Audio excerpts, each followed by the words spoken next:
think it's time to get started. Hello, everyone, and thank you for joining us today. Before we begin, I will be shortly after us today. We have Chris McCormick, co-founder of Hatch X. With over 30 years of experience, Chris is a visionary leader who transforms brand presence into immersive, high-impact experiences. He has helped evolve Hatch X from a traditional exhibit house into a global experiential solutions partner, delivering innovative environments and attractions. We also have Randy VanBuren today, head of North American sales at Massivit. Randy is passionate about helping manufacturers boost efficiency and unlock new creative possibilities through immersive technologies. With deep expertise in computer-aided design processes and additive manufacturing, he brings practical insight to organizations adopting innovative production methods. So with that said, I'm happy to turn things over to Chris and to Randy, who I believe is going to kick things off today. Hey, Randy, take it away. Hey, Brian, thanks so much. Basically, what we'll do is walk through, as Brian introduced the presentation, the session, we're going to talk a little bit about can we even build that? And really what we'll talk about is sculptures and events and exhibits and items that may take extreme size and scale, or in fact, they may just be accelerated from a deadline standpoint. And so we'll go through that and how HatchX is able to accomplish those tasks using Massivit technology. So without further ado, I'll go ahead and start us off. This is just our disclaimer as a publicly traded company. We do have to put that on our presentations. So we'll talk a little bit about this. And when we think about traditional printing and 3D printing limitations, you've seen limitations on speed, size, and materials. And we've seen this before, and if you've seen our presentations before, we talk about this, but it's really still relevant as today as well. Give me 1 second. I'm going to try and hide this control.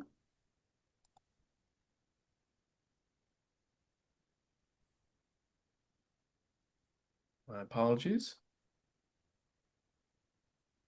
There we go. My apologies. So we've talked about it before, but it's still relevant. And in particular, it's very relevant for the projects that we're going to talk about today. And so we'll move right into that. And again, all along, we'll talk about speed, size, and materials. But most importantly, we'll talk about and actually learn from Chris McCormick at HatchX how those pillars, speed, size, and material, are applicable in his business today. So I'll take you through a little video. And Brian, can you confirm for me that you're not hearing that video? Correct. Yeah, the All right, sound isn't great. Thank playing. you.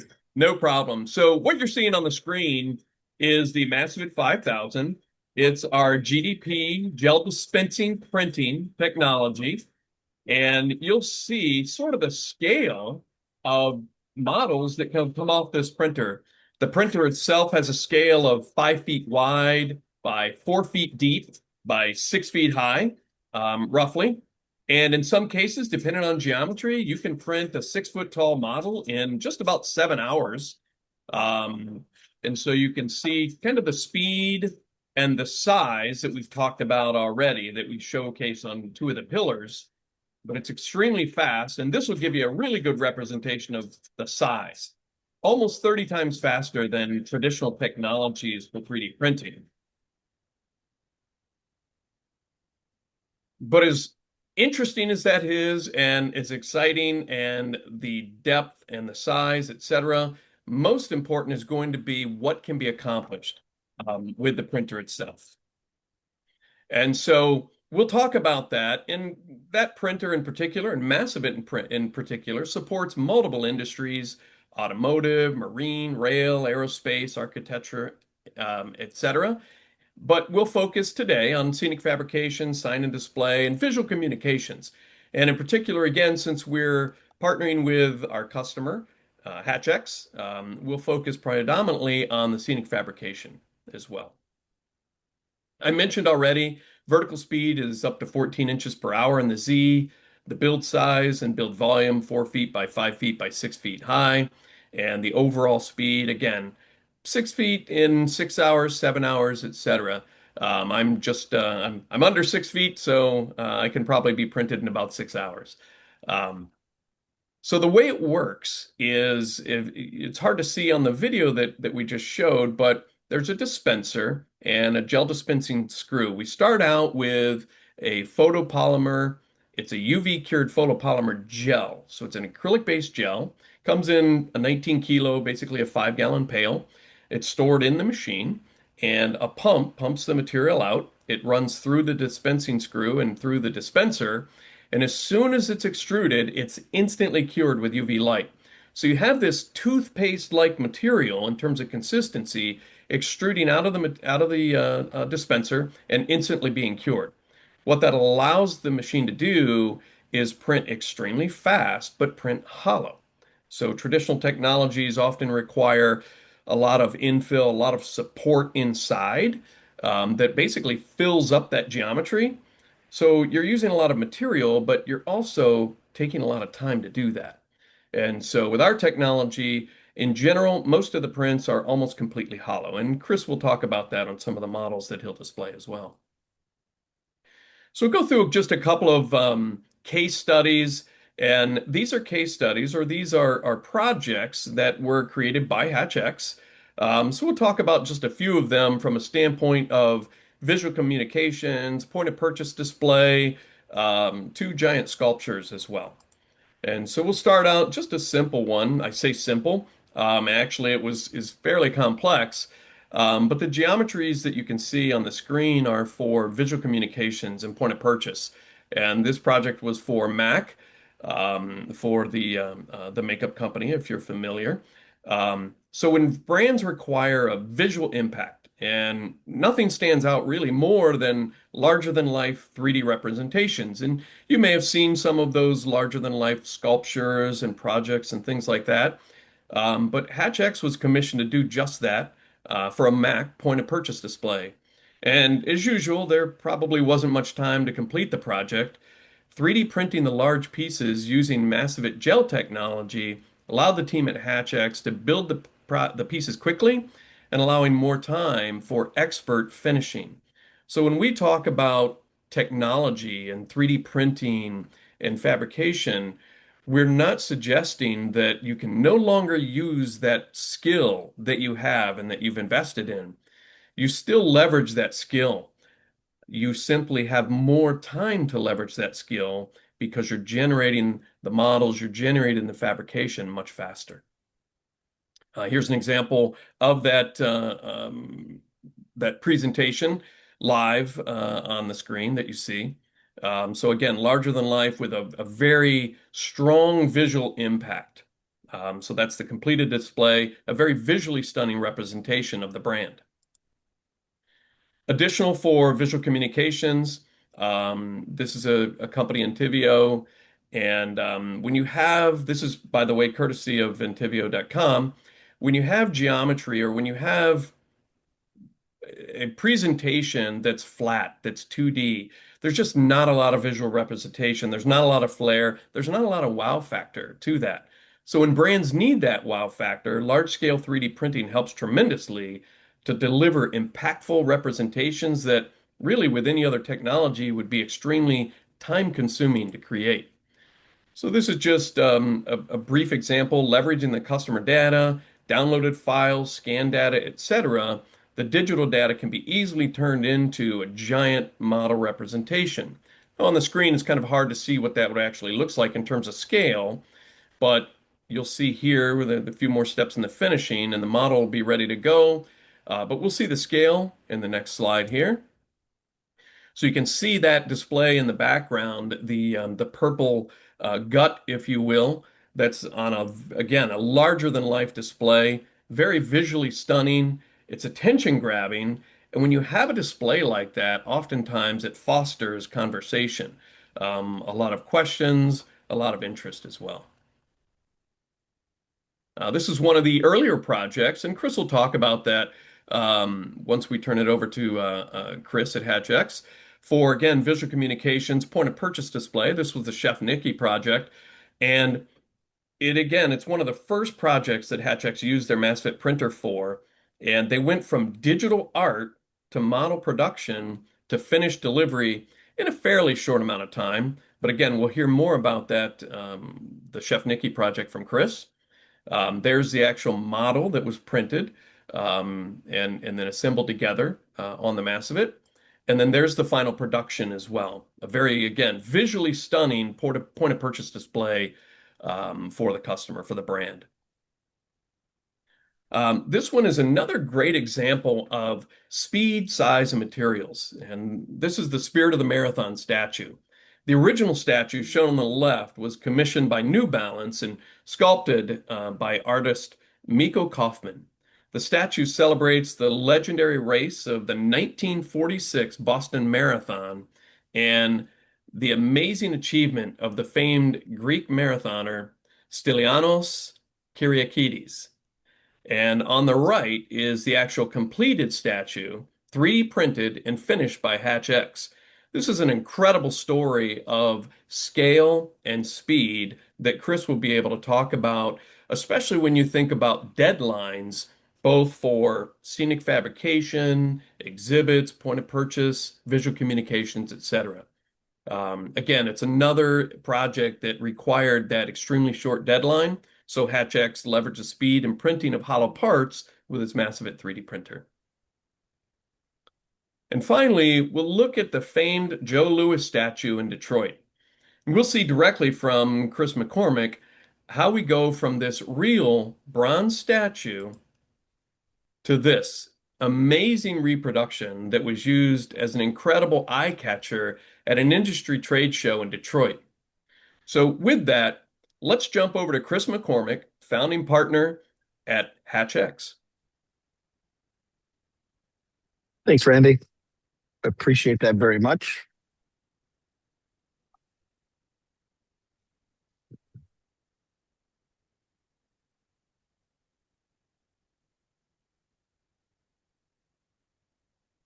Hi, my name is Chris McCormick. As Randy was mentioning, I'm one of the founding partners of Hatch Exhibits, which then rebranded as Hatch X, thanks to some of the technology that the Massivit brought to us. We started off primarily as a 3D exhibit design firm in fabrication. And then during the pandemic, we had to do a couple pivots. We were able to keep our whole team together. But coming out of the pandemic, we noticed that our traditional market had started to shift away from corporate trade shows and branding environments into more experiential.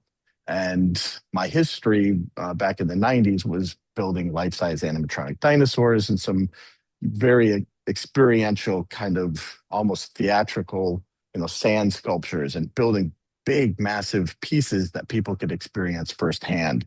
And I noticed that there was a pendulum swinging from what we had been doing for decades back into this over the life size, larger than life props that people could engage with.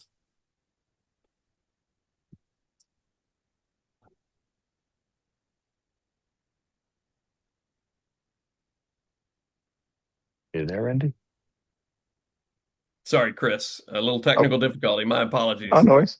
No, absolutely. So, Chris, could you talk just a little bit about the Joe Louis statue that we highlighted? Yeah, so the Joe Louis, we were doing a partnership with the team at Direct Dimensions, who were able to supply the scan data from the original sculpture in Detroit. Yourselves and us, we were trying to recreate something that people could walk through, see on their way into the trade show floor in Detroit, and then be able to see that piece sitting on the trade show itself. And then to be able to talk about how we were able to capture it with remarkable accuracy and reproduce it in record time. From start to finish, we got the scan data, we printed the sculpture pieces in a day, we assembled in a day, we had fully painted and finished in a day. So from digital data to complete and ready to ship to the event took us 3 days time. And as you can see here, it's a relatively, it's 8 some foot tall, very quick, very convincing, extremely durable, so it can travel around the country. And with trade show exhibits, we have this thing called drayage or material handling, where they charge us for every pound that we bring in. This bronze sculpture is actually remarkably light. It only weighs about 60 pounds. So we're able to create larger than life pieces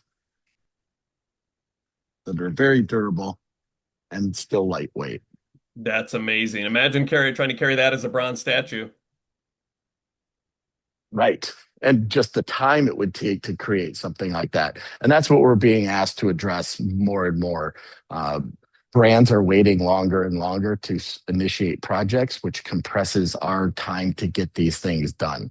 And the things they're trying to create, they're going beyond the traditional fabrication that we used to do, and they're starting to become way more photo moment like, and really, starting to push what can be done in the timeframes that we have.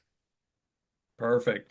Chris, would you mind? We only showed the comparison of the real statue and the statue that you created. Could you take us through the process of creating that statue, the Joe Louis? Is that okay?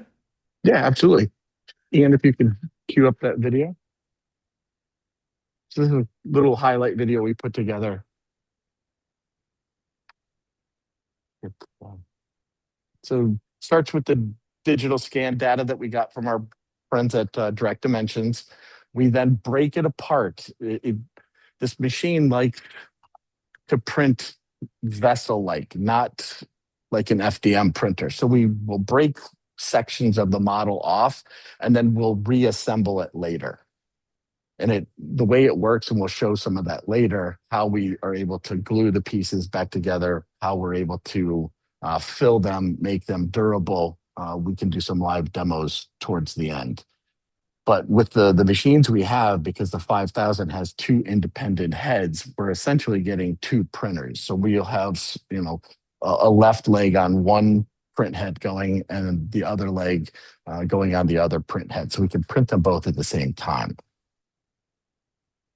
And then this gets into a little bit of the finishing. It's a very additive and subtractive. If we make a mistake, we can, take the piece and we can glue it back on. We can sand it. We can add material back to it. So it's a really nice give and take and very sculptural, which is what my background was coming out of school.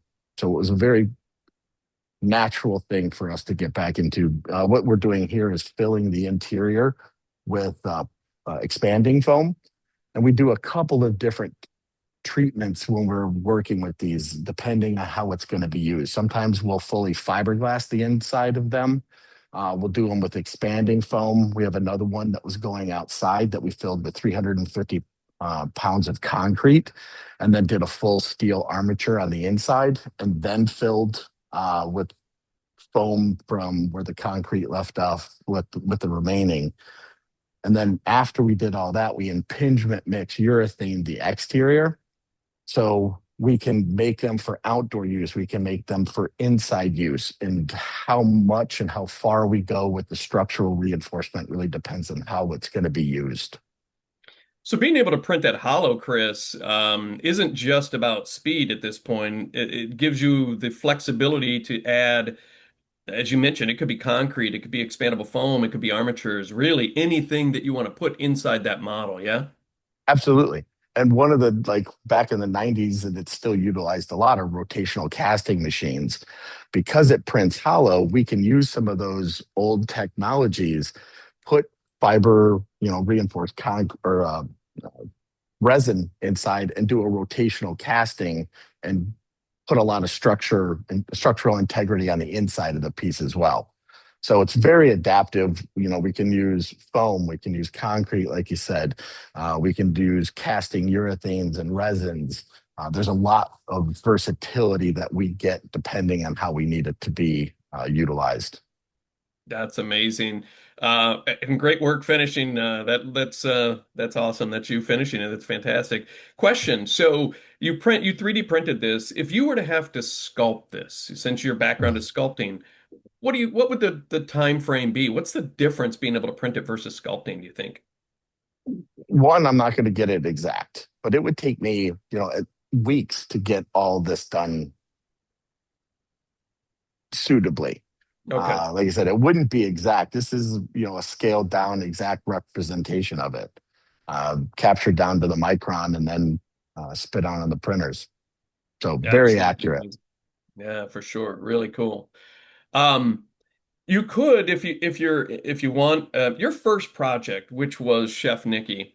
That's right after you first received your first Massivit. You have two Massivits now, but when you received the first Massivit, can you tell us a little bit about why that was an interesting project to you, and what was exciting about that project?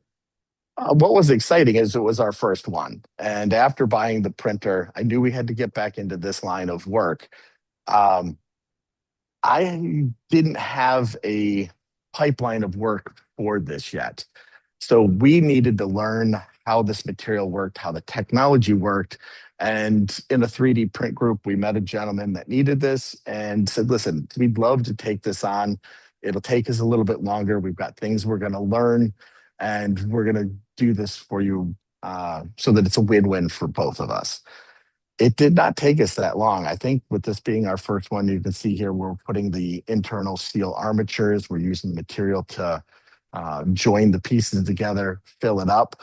Um, but we learned so much on this one and how this could help us get to the next steps. And from this, we were printing within the first week or so. And then rapidly after this one, we went probably 2 weeks later to building those 14-foot tall Spirit of the Marathon sculptures. And that, I think, we from start to finish took about 10 days. The Spirit of the Marathon sculpture. The Spirit of Marathon, yes. This one was probably comparable as well, just because of our learning curve. But I mean, it was very easy to get to, the printer did a lot of the sculptural work that my craftsmen weren't necessarily, able to do. But what they can do is take one of these pieces that's got all the form, everything there, and they can glue it. They know how to join it. They can do the body work and the paint. It took something from an artistic and put it into a craftsman's workbench that they already kind of had the skill sets to do. Right. And I think that's what's important to note too is, and we mentioned it in the presentation, but the fact that, the skills that you have, the talent that you have in terms of paint and finishing, et cetera, don't go away. You're just getting it to those finishers much, much faster, right, in the process. So Correct. And the guys that are great at sanding and painting and building cabinetry, there are a lot of, sometimes they are, but a lot of times they're not guys that are going to put, be able to do the sculptural detail in Joe Louis's face. sure. But they can take that piece and, join them and do the things that they're good at and let the machine do what it's good at. Absolutely. And I mean, there's a variety that you're showing here. You've got the Joe Louis statue there in the background. We're seeing the Spirit of the Marathon statue, the DeLorean. We see an EV supercar as well in the background that was done for Savannah College of Art and Design, if I'm not mistaken. That's Um, correct. with the life size, actually larger than life, with the Spirit of the Marathon, since we did focus on that, can you take us through that? When you mentioned about 10 days, um, maybe take us through that case study in terms of why it was impactful, what sort of the deadlines were, and how you were able to accomplish it. Well, it was a branding experience for Bank of America, where the runners check in to get registered for the Boston Marathon.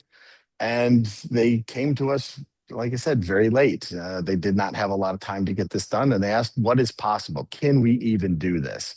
And we, with what we had learned on Chef Nikki, thought we could.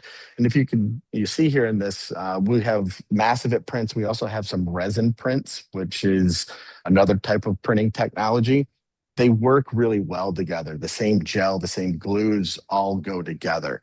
Where the Massivit is great at making very large volumetric shapes fast, the resin printers make very high detail sections. So we'll print like the legs and the bodies, but like hands and facial features, a lot of times we'll do out of the resin or SLA type printers where we get a lot higher fidelity. But to be able to marry those two technologies up and make them work is pretty fantastic. Sure, sure, absolutely. And if someone didn't have resin printers, could, in your experience, I guess you really did it with Chef Nicky, right? You printed his that entire sculpture was done using Massivit technology as well, yeah? Can you bring me the head for the sculpture right there? Yeah, speaking of, we're kind of jumping, but Yeah, that's we've okay. got one right here for another one that just kind of fits the subject of what we're talking here today is can we build this? The day before our original kickoff for this webinar on June 1st, they called at about 11 o'clock at night and asked if we could um, print 10-foot tall Lady Liberty sculptures Ah, with yeah. 11-foot wingspans. But this is one of those prints. You can see where there's minimal supports on the inside, and the Hmm. detail that we're able to get out of it is pretty fantastic. So you're talking about, I mean, the theme of the webinar is can we even build that? And you're referencing this. Can you tell us a little bit about why this particular model is a challenge, or why you would even think about can we even build that? Because I mean that head, it's big, Yeah, but it doesn't look that big, right? the total sculpture is about 10 foot tall, has an 11-foot wingspan, which we can bring up a little bit later. But the key to this is we had to have this done for rigging and installing 30 some feet in the air Mm, by the 21st of this month. So we had little less than 3 weeks to get this entire thing accomplished and finished. wow. And not only that, we have two 4-foot tall eagles. Some of them are actually in the printing room that we'll be able to walk into in a moment. Um, so to get three 4-foot tall eagles with their wings and then this figure done in less than 3 weeks, where it has to be able to go outside down in DC, which we have to contend with high wind potential. It's going to be 30 feet in the air, which is going to basically make it a big kite or a windsock. Hmm. So we have to be able to make it durable, which we're going to do rotational casting on the inside, foam filling, steel armatures with tethering breakaway lines, and then impingement mix polyurea hard shell on the outside. Awesome. Very And then cool. all of this has to be done, like I said, in less than 3 weeks. So I think from this part, we have, what's today, the 11th? Yeah. So we've got basically 10 days to get this entire thing done. And I've actually got some pieces printing. We've timed this. I think we're going to catch one right at the very end. So I'm going to switch over Awesome. to Yeah, let's take a look. printer room. So what we've seen so far, we've seen presentations, we've seen some examples of pieces, but actually now we're actually going to take a look at the actual printer itself. So, We um, are catching the tail end of this. ah, We have been printing this for 15 hours and 49 minutes. The right hand side is just wrapping up. He has 5 minutes and 43 seconds left. And this will give you an idea of what's possible volumetrically in that type of time. So between the two machines, I'm hmm, getting a good amount of the parts we need for the Eagles done. I've kind of done this so we can open the doors, which we don't normally do. But sure. for this, and nobody else is in here, because we would do that. But yeah, this is one of the other pieces. That's awesome. And so And this there's, piece, and this is, nice, solid, hollow on the inside as well. So I could take this right to the rotational casting machine. We can separate off our support structure. Some of these I would normally cut off, sure. but that is hollow on the interior. I can put that in a rotational casting machine, put in casting urethane, and I can tumble this around and do a slurry coat on the inside and make that remarkably durable. So, Chris, there's a question, and I'm just wondering about this. You mentioned the rotational casting, you mentioned using, urethanes, etc. If those materials were clear, In cabinet making, for instance, if someone wanted to use different structure, different technology, could they potentially use Massivit for something like that so they can illuminate inside in portions of the cabinetry? Again, if they had the right clear um, uh, Oh, absolutely. additives. Yeah, absolutely. We try to integrate this in. It's just a unique visual. So when we can make organic shapes that you couldn't do any other way, and we wanted Hmm. the front of a desk, to illuminate, we can absolutely do that with very nice organic shapes. So you could insert then any lighting, electronics, etc. inside. Yeah, and I have a print over on the bench that we'll get to in a little bit. That is 100 material, so we can put a light inside and look to see how it illuminates. Okay. But I started both of these printers yesterday at maybe 4 o'clock. And when I walked in this morning, they were all done. So this is a good, probably 1/3 of the eagle that we have to finish. So yeah. Awesome. One another question that came up is it from time to time, what have No. you, maybe there's a small error, maybe there's something going on. Is there a chance that you can pause the printer and then continue the printer, even if Sure. there is an error like that? Yep. Yeah, we can come over here. We have to do that when we start a print. And let's say the print is going to be 30 kilos. Like you said earlier, our buckets are 19 kilos. Sometimes we'll have to do a mid-print swap. So we can just come over, hit pause on the working station. And we're going to pause this print right now. It's going to finish off a little bit. It's going to rest itself.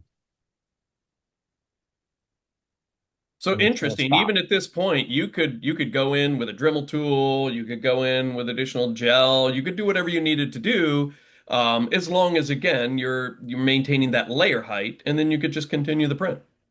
Yep. Okay, And from right now, we just hit print again, and it'll resume right where it was. awesome.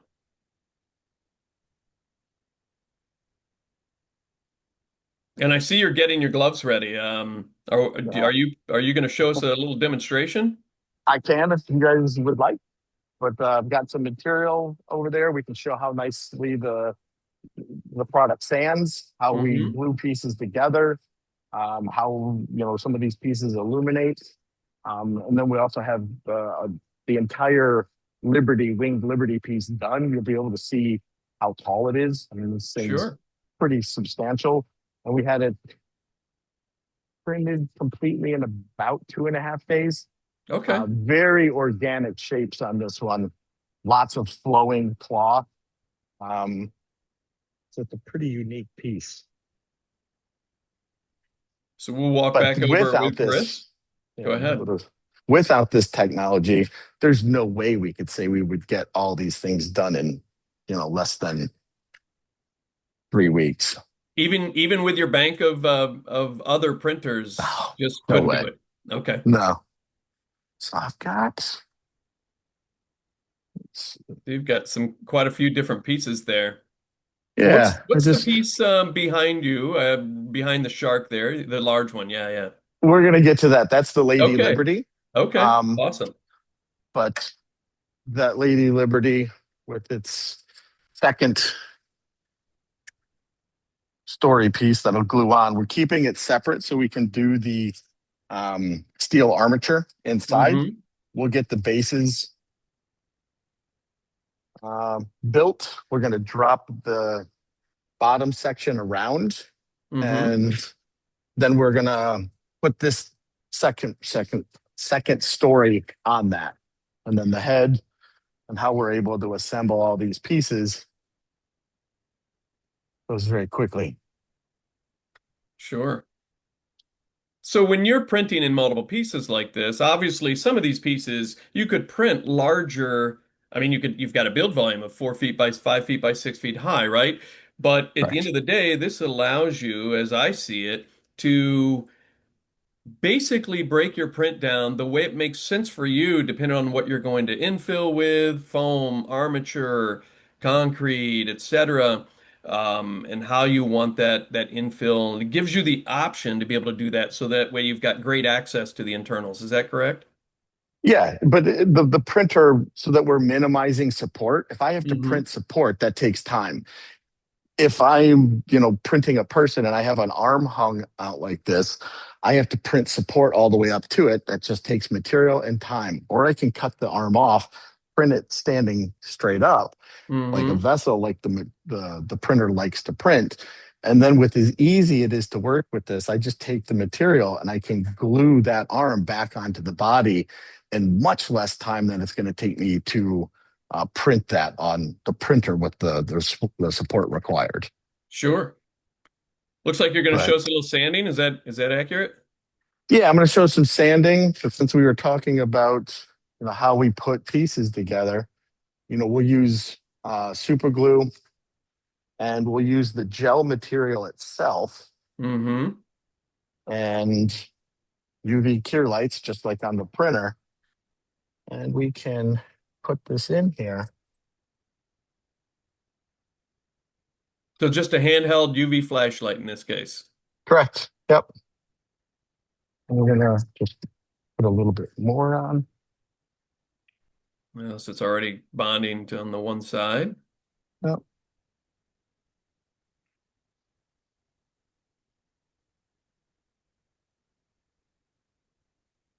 But we also use the material.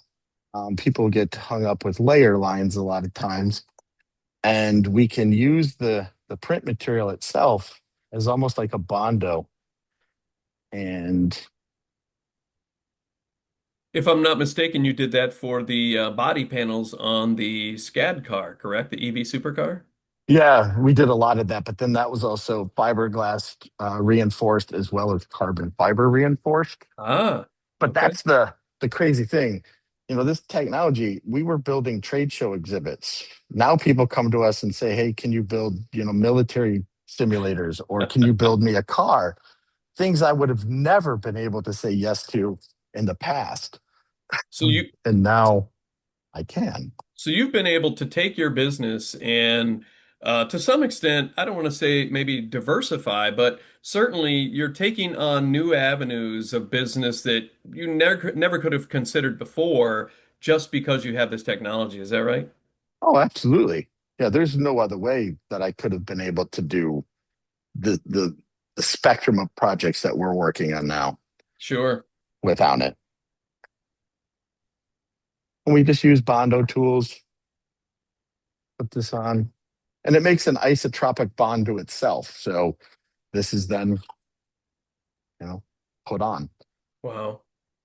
And And then we so use you're, Bondos and all yeah, kinds of different absolutely. And materials. And the beauty is, I mean, again, just like that, you're using like a Bondo application, but now you can, once it's cured, you can sand the parts just using traditional tools as well. Can you tell us, when you sand a little bit of this, can you tell us what the difference would be between sanding this material, this acrylic-based material, basically the thermoset material versus Mhm. like I don't know, a PLA. And for our audience, really what that means is if I printed something using a typical plastic printer, can you tell us the difference in sanding these two This materials? is a way easier sanding material. And with PLA, once you break the shell, you get down into the supports, and then you have kind of a laminating issue. If we get too aggressive with this, all I have to do is take the material and put on another layer of it. Okay. So I just sprayed or just put that on and then wiped it down with a little bit of isopropyl. And you'll see- And when you, I'm gonna s- have I'm gonna have well, Ian cut my mic for just a minute so we can sand without killing absolutely, everybody. sure. So as Chris sands this, one of the things you may notice is um, you'll see the material, if you can see it, the material powders up. And so because it is a thermoset material, this is a thermoset acrylic material, it powders versus becomes gummy. And in so many other 3D printing technologies, that material becomes gummy, and that gumminess clogs up your sanding medium. In this case, he's sanding with an orbital sander, but that gumminess creates a problem. And so we'll let Chris talk more about it. But Yeah, it is like you were saying, we'll use isopropyl after we put it down because sometimes it will have a tackiness to it. But the isopropyl gets rid of all of that. And you can see how quickly we were able to sand that and kind of apply a finish. I'm going to take this tool again. and Chris, just for reference and timing, we've got about 5 minutes left on Okay. this portion. Yeah, if there's something people want to see, let me know. But you can see how we can apply this in very thin coats to really reduce any layer lines and get the finish that we want. And the benefit of using this as opposed to like a Bondo has an open time because you're catalyzing it. You only get so much time with it. The material, I have unlimited open times. I can work this surface as much as I want to, and it's not going to do anything until I hit it with a UV curing light. Oh, that's awesome. And that's one example. You're using one example of finishing to clear up those layer lines using our material itself, the gel. You could also use high build primers. You could Mhm. use your polyurea spray, which is not only going to build the layer lines up, but give it a very hard shell on it as well, right? Absolutely. So Yeah, many the Joe different Lewis applications. Yeah, yeah, for sure. is completely hard shelled, and you can hit it with a hammer, and nothing's going to happen to it. Well, that's a good point. Could you speak to that a little bit about the strength of material? You know, you pulled the material off and you're able to tap on it, et cetera. But really, from a strength standpoint, could you reiterate for the audience some of the options that you currently use to strengthen parts for museum displays, exhibits, et cetera? Yeah, the material, like you said, is a polyacrylic, so it's not as durable as like an ABS plastic. So we Hmm. need to, depending on its end use, we have to do things to make this more structural. We've used a product called Paltea, which is a fiber reinforced polymer concrete. And it's got a long sculpting time. We go right over. I think we did an Easter Island figure that was 6 foot tall that was printed in about 6 hours. Then put the concrete over it. We can put that thing outside and use it. It's fully outdoor capable. Some of the other things where we're going to go into museums and kids are going to play on it, we have to spray with polyurethane or the polyurea hard shell system. But we've got a number of things. We have a rotational casting machine. We have the polyurea system. We do traditional fiberglass layup. So like with the car, we made all these body parts and then we did internal fiberglass layup and then very little polycarbonate or um, carbon fiber layups in certain areas as well. Okay, And excellent. then so going back to the can we even build this? We had a number of these pieces already printed. We started on the second. We were done, I don't know, with printing somewhere around the seventh, maybe a little sooner. But you can see the folds in this. This is Yeah, completely hollow, but then it gets a shield as well. But like the detail that we're able to get off of it, captures the background pieces. sure. The detail is pretty remarkable Yeah, for absolutely such a amazing. fast and large volume printer. Amazing. Well, given the scale of this one, and I think this, correct me if I'm wrong, this will probably be your largest quote unquote piece because of the fact that it's going to go 30 or 40 feet in the air. Um, and just before I ask that question, so that's the diamond gel itself, raw printed. Is that correct, or is that coated This with is a raw anything? print. That's a raw Yep, this print. is So you've got full translucency in terms of lighting. Okay. Ian. Cut my mic again.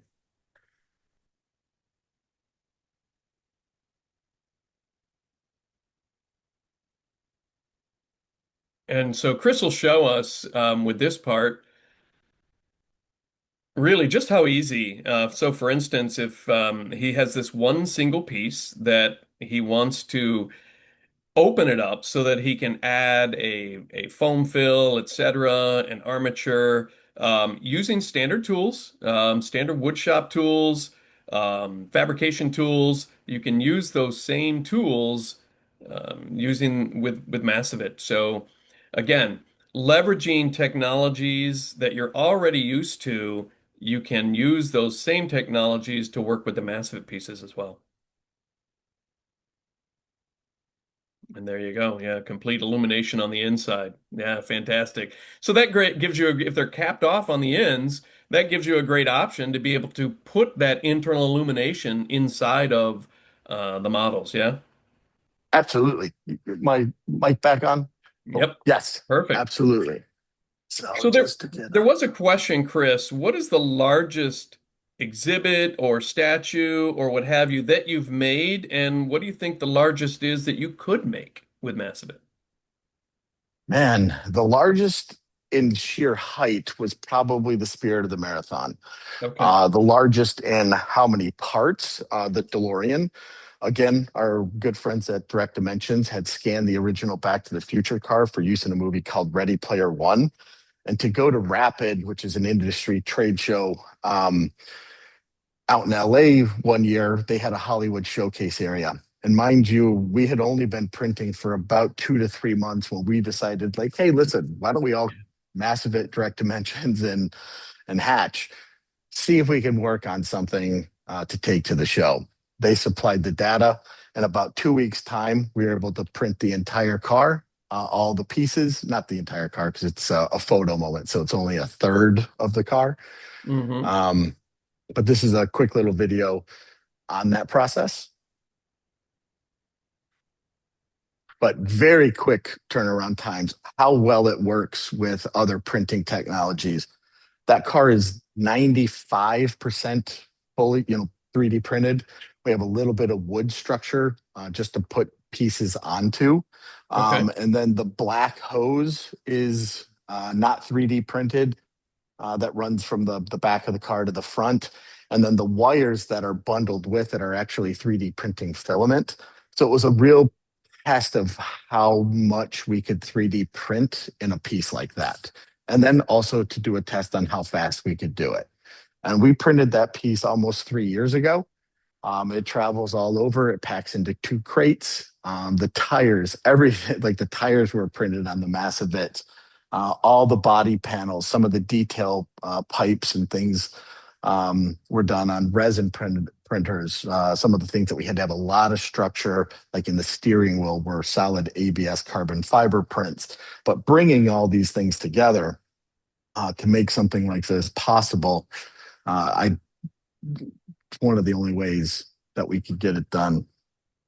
And this is Wow. just one tool that we have because we have, robotic arms, KUKA 7-axis robotic arms, 5-axis hot wires, 2 Massivits. The Massivit is a great tool, but it's not the only tool. So it's like, you have a Sure. toolbox. The Massivit for us is like the screwdriver, the pliers, the hammer.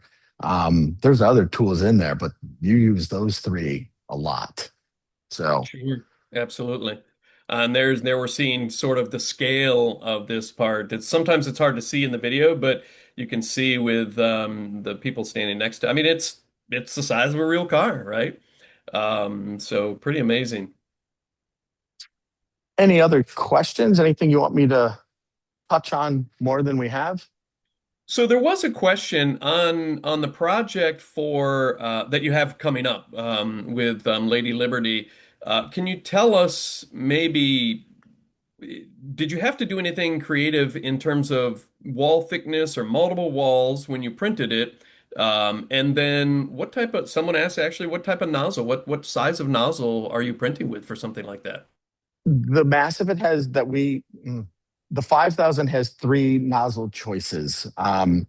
I use primarily the 1.8. There is one that's smaller that I have never used, and then the larger one is a 2.6.